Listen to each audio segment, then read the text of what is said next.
छत्तीसगढ़ विधानसभा चुनाव 2023 इस साल के अंत में कराए जाने हैं। चुनाव प्रचार के लिए कांग्रेस और बीजेपी के कद्दावर नेता प्रदेश का दौरा कर रहे हैं।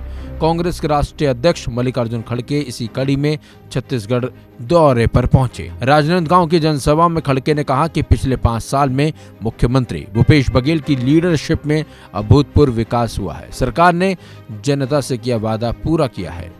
कांग्रेस के भरोसे के सम्मेलन में 355.23 करोड़ रुपए के 1867 विकास कार्यों का लोकार्पण और भूमि पूजन किया गया। लाभुकों को 3.25 करोड़ रुपए की सामग्री भी बांटी गई। कांग्रेस की कामयाबी पर खड़गे ने कहा कि नीति आयोग की रिपोर्ट में देखें तो बीते 5 सालों में 40 लाख लोग गरीबी रेखा से बाहर आ गए हैं। हमारी सरकार ने जनता से जो वादे किए उन्हें सरकार ने पूरा भी किया। मल्लिकार्जुन खड़गे ने राजनांदगांव के ठेकवा गांव में कहा कि छत्तीसगढ़ की सरकार दलितों, गरीबों, पिछड़ों और किसानों की सरकार है। गांधी जी कहते थे कि मैं ऐसे भारत का निर्माण करना चाहता हूं जहां गरीब से गरीब आदमी भी महसूस करे कि ये देश उसका है। इसी भावना के अनुरूप छत्तीसगढ़ में काम किया गया। एक जमाना था जब बहुत कम धान किसानों से खरीदा जाता था। इस साल 1,07,000 मीट्रिक टन धान खरीदा गया। नीति आयोग की रिपोर्ट में यह आया है 5 सालों में छत्तीसगढ़ में 40 लाख लोग गरीबी की दायरे से बाहर आए हैं। 40 लाख लोग गरीबी के दायरे से बाहर आए। तो ये गरीबों को मदद किए जैसा है ना, तो ये क्यों फिर बार बार हमको पूछते तुमने क्या किया, कांग्रेस ने क्या किया? रिपोर्ट दो। शाह तो बोलते हैं हर जगह गए तो हमारी रिपोर्ट लो, तुम्हारी रिपोर्ट दो बोलते हैं। मेरा रिपोर्ट उसीलिए मैं दे रहा हूं जो भूपेश बघेल और उनके मंत्रिमंडल और एमएलए ने काम किया कांग्रेस सरकार का, ये काम है। जो मैंने कहा ये हमारा रिपोर्ट है, ये हमारा काम है।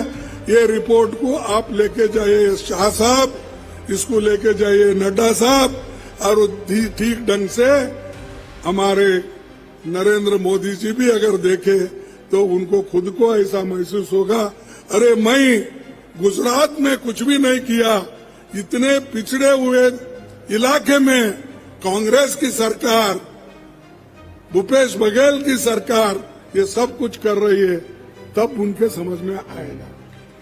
तो ये सब क्रेडिट और हमको जो मिलना था, ये हमारे हक के पैसे, छत्तीसगढ़ के लोगों के पैसे। न्यू पेंशन स्कीम में कर्मचारियों की जमा 19,000 करोड़ रुपए फंसे हैं, वो दे रहे नहीं, और ऊपर से कहते हैं हम सब कुछ जो मिलना है दे रहे हैं, लेकिन 19,000 करोड़ ये नए स्कीम में नहीं मिला अभी छत्तीसगढ़ को। इसके बावजूद भी हमारे कार्यक्रम रुके नहीं। छत्तीसगढ़ की कांग्रेस सरकार का दावा है कि 19 लाख किसानों का ऋण माफ कर दिया गया। राजीव गांधी किसान न्याय योजना के माध्यम से किसानों को फसल का उचित मूल्य मिला। इंग्लिश मीडियम स्कूल शुरू किए गए। आदिवासी भाई बहनों को वन के अधिकार दिए गए। खड़गे ने बेरोजगारी भत्ता बढ़ाकर 2500 रुपए करने के फैसले का भी जिक्र किया। छत्तीसगढ़ के मिलेट मिशन की सफलता ऐसी रही जिसकी केंद्र सरकार ने भी जमकर सराहना की है। खड़गे ने कहा कि पंडित जवाहरलाल नेहरू की लीडरशिप में आजाद भारत में बड़े उद्योगों की स्थापना हुई। छत्तीसगढ़ में भी उद्योग खुले, लाखों लोगों को रोजगार मिले, पावर प्लांट खुले, स्टील प्लांट खुले, देश के औद्योगिक विकास की नींव रखी गई। कांग्रेस अध्यक्ष ने छत्तीसगढ़ की भूमि को सांप्रदायिक सद्भाव की भूमि बताते हुए स्थानीय लोगों की सरलता का जिक्र भी किया। इस तरह कांग्रेस चीफ ने छत्तीसगढ़ में कांग्रेस की सफलता और इतिहास का जिक्र किया। इससे साफ है कि पार्टी आने वाले चुनाव में अपनी विरासत के साथ साथ भूपेश बघेल की परफॉर्मेंस को आधार बनाकर सफलता हासिल करेगी।